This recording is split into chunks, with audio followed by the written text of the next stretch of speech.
Gitu ya. Oke, kita lanjutkan perbincangan Bang Freddy. Tadi sebelum jeda saya tanya begitu ya. Ini Bang Adit bilang tadi statementnya tepat waktu begitu. Ketika algoritmanya lagi turun, Pak Jokowi ngomong statement ini langsung naik lagi. Tanggapan Anda? Ya, saya sebetulnya sepakat dengan Mas Adi. Jadi memang setiap serangan itu juga bisa berdampak positif ketika itu dimanfaatkan, tanda kutip. Pak Jokowi juga pasti sering melakukan itu. Ya, Pak Jokowi pernah mengatakan kepada kami, misalnya contoh Amin Rais. Ya, ketika Amin Rais ini terus menyerang Pak Jokowi, justru simpati kepada Pak Jokowi itu naik. Tapi dalam konteks terakhir-terakhir ini, ya saya perlu sampaikan bahwa bukan Pak Jokowi yang meng-create, ya bukan Pak Jokowi yang menciptakan isu, tetapi Pak Jokowi berusaha mengambil tanda kutip manfaat dari situ, khususnya untuk popularitas. Itu seperti dikatakan Mas Adi tadi, itu sah-sah saja bagi seorang politisi. Betul. Iya, jadi cuman yang mau disampaikan Pak Jokowi dalam konteks ini adalah bahwa memang pertarungan ini dia mau menjelaskan juga kepada publik, mungkin juga dalam artian tadi ini serangan negatif mau diambil juga simpati positifnya. Jadi sebagai seorang politisi sah-sah saja Pak Jokowi memainkan itu, bahwa tetapi ini kan realitasnya seperti ini. Seperti yang dikatakan oleh Pak Jokowi, memang serangan terus-menerus menghantam beliau. Dan kemarin-kemarin tadi beliau mengatakan sedang sakit, diem, ya ada 2 minggu lebih itu. Nah mungkin ini momentumnya juga kembali mengambil simpati publik. Nah itu jadi menurut saya sah-sah saja lah. Jadi seorang politisi, tetapi yang mau disampaikan Pak Jokowi sekali lagi adalah memang ini agenda besar untuk 2029. Ya tadi saya mengatakan ya, walaupun ada koalisi di sini, koalisi Indonesia Maju, ya banyak partai-partai, tetapi tokoh sentralnya ya Pak Jokowi dengan Pak Prabowo ditambah dengan Pak SBY, tapi tokoh sentralnya ini ketika ini berhasil dipecah, diadu domba, maka pemerintahan akan lemah. Tapi mungkin nggak statement Pak Jokowi ada agenda besar ini membuat publik akhirnya terkecoh, tidak lagi fokus kepada ijazah palsu, tapi agenda besarnya yang dicari-cari publik nantinya? Oh tidak. Ini kan pasti rame lagi ijazah palsu ini. Karena proses sudah masuk penyidikan. Ketika nanti diumumin tersangka, ini akan naik lagi. Ketika persidangan, ini akan naik lagi. Nah, cuman kan pertarungannya seperti kata Mas Adi tadi. Bagaimana ya isu yang tadinya negatif menyerang ini untuk Pak Jokowi akan menjadi positif. Sehingga popularitasnya semakin meningkat, kemudian kesukaan masyarakat kepada Pak Jokowi terus meningkat juga, kembali meningkat. Itulah yang mau dimainkan Pak Jokowi dalam hal ini. Dan itu sah-sah saja, gitu loh. Oke, baik. Bang Ahmad, gimana? Kalau pihak Anda akan memanfaatkan isu ini? Saya bicara hukum saja begitu. Dan kalau kita bicara tentang downgrade, siapa sih yang mendowngrade? Coba ingat laporan saudara Joko Widodo 30 April 2025 lalu di Polda Metro Jaya. Dulu itu kan hanya 4 orang yang dilaporkan. Tapi kemarin 2 hari yang lalu kami mendapatkan SPDP, surat pemberitahuan dimulainya penyidikan. Justru terlapornya makin banyak lah. Kami mendapat pesan dari laporan itu. Oh, ini saudara Jokowi mau perang bubat ini, mau perang semesta. Kenapa? Bukan hanya Egy Sujana ya, ada lagi nama sampai Abraham Samad pun jadikan terlapor. Ada Damai Hari Lubis jadi terlapor. Ada Rustam Effendi jadi terlapor. Ada Kurnia Triyono jadi terlapor. Selain Roy Suryo, Tifa dan Rizal Fadilah. Jadi pesan politiknya, oh ini mau perang habis-habisan tapi melawan rakyatnya sendiri, yang semestinya dia bisa cegah itu dengan cara menunjukkan ijazah aslinya, yang itu akan merecovery nama baiknya yang tadinya dia dianggap ya dinistakan, dihinakan, direndahkan karena ijazahnya palsu, balik menjadi dimuliakan, ya ditinggikan karena ternyata dia punya ijazah asli. Lah kalau kita kembalikan kepada sikap politik saudara Joko Widodo yang enggan menunjukkan ijazah aslinya dengan dalih hanya akan ditunjukkan kepada pengadilan, sementara beberapa pengadilan perdata di NU tidak bisa masuk ke pokok perkara. Siapa yang berusaha mendowngrade saudara Joko Widodo? Tindakan saudara Joko Widodo sendiri yang tidak mau segera dan serta-merta menyelesaikan. Dan siapa yang mau cari benefit dari kasus ini? Tentu siapa yang ingin mengulur-ngulur. Loh, kalau dari kami, ya klien-klien kami, kalau saudara Jokowi nunjukin ijazah aslinya, dicek sudah asli, selesai. Bahkan siap bertanggung jawab begitu loh. Siapa yang mendowngrade Pak Jokowi yang mendowngrade sendiri kalau kata Bang Ahmad? Saya tanggapi sedikit. Jadi Pak Jokowi tidak ada melaporkan nama-nama yang disebutkan tadi. Disebutkan tadi. Ini sudah masuk dalam proses penyidikan. Oke.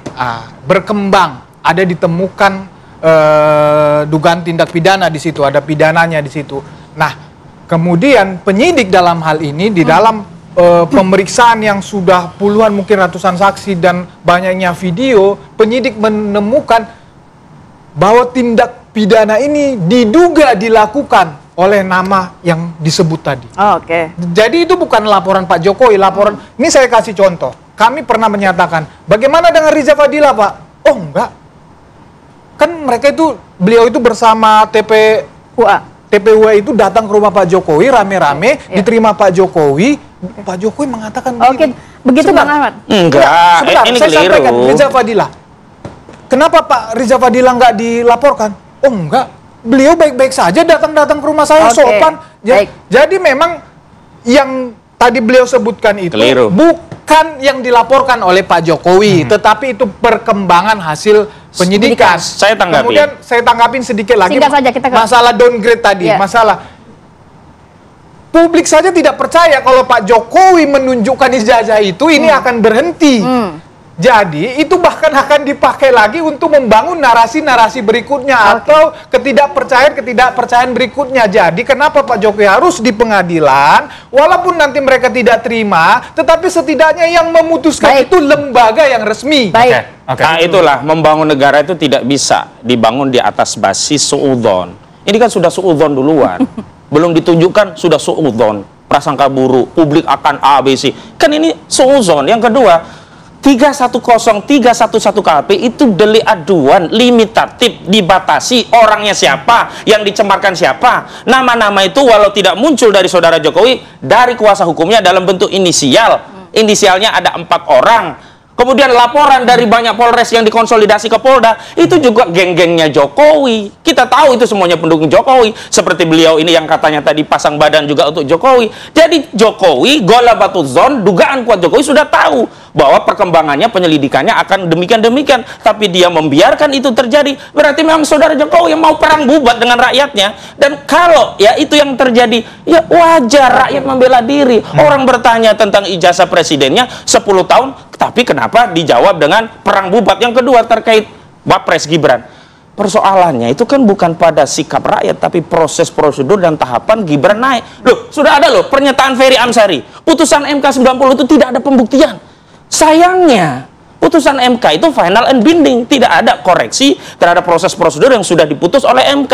Lalu ada purnawirawan jenderal yang dia punya suasana kebatinan galau dengan kondisi bangsa dan negaranya, punya sikap keprihatinan, kemudian menyampaikan 8 poin sikap, salah satunya adalah dengan pemakzulan Gibran. Dan secara konstitusi pemakzulan itu hal yang biasa dan tidak perlu satu paket. Presiden dimazulkan bisa, wapresnya saja bisa. Dan hari ini ketika wacana pemakzulan itu diterima oleh publik, ya ini berarti aspirasi publik juga. Jadi saudara Jokowi juga harus menerima bahwa ada aspirasi lain yang tidak sependapat dengan pandangan politiknya, sehingga tidak perlu baper. Perasaan politik saya, ini ada yang ingin mendowngrade saya. Lah, yang mendowngrade itu dirinya sendiri. Coba kita bicara perasaan politik rakyat 10 tahun. Berapa ribu triliun ya hutang yang diwariskan Jokowi? Coba perasaan politik rakyat bagaimana? Kita kembali ke tema berapa kriminalisasi yang terjadi di era Jokowi, ditangkap-tangkapi sampai terakhir ya legacy polisi yang brutal ya itu terjadi di era Jokowi.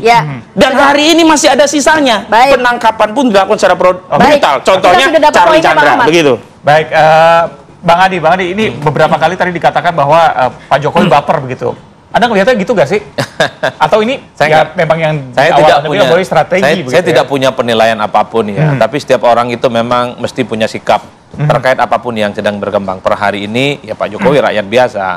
Bahwa 10 tahun yang lalu pernah jadi presiden 2 periode iya. Jadi mungkin kalau ada sesuatu yang kurang oke, tidak happy dan tidak nyaman pasti bereaksi. Dan reaksi itu kan tidak mesti harus ditunjukkan oleh Pak Jokowi, tapi melalui relawan dan para pendukung-pendukungnya yang bermunculan di banyak tempat ya. Jadi bagi saya ini adalah hal biasa. Cuman yang selalu menjadi tanda tanya saya itu, kok rasa-rasanya kok masih Pak Jokowi itu sedang masih berkuasa. Jadi serangannya itu masih cukup kuat dan masih agresif ya.